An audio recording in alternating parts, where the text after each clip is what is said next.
好同学们好，现在我在这里阅读要告诉你们，现在我开始吧。第二课没เรื่องที่2世界上最高的地方ก่อนไล่ดักผู้บนพ้นในโลกពិភពលោកข้อวันอัตบอลในชื่อความผ่านสร้างมาตอนนี้โจจดลางพนมเต้ตัวไอ้เฮาผ่านสร้างตัวเหรินหลายชั่วเนี่ยโจจดลางพนมนี่ไอ้แท้เหรินผ่านเต้าสื่อเจียบ上最高的地方可能是他最大的梦想អាចឡើងទៅដល់កំពូលភ្នំដែលខ្ពស់ជាងគេនៅលើពិភពលោកគឺជាក្តីសុបិន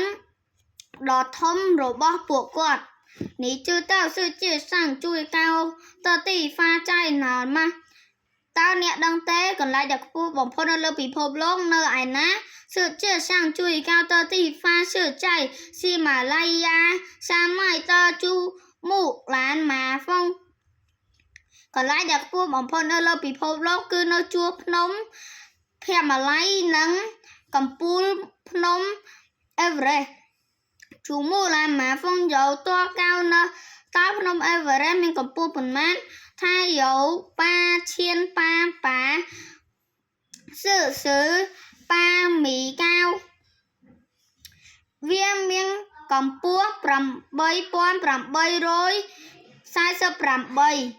很高吧ខ្ពស់ណាស់មែនទេ要登上珠穆朗玛峰បើទៅដល់កំពូលភ្នំ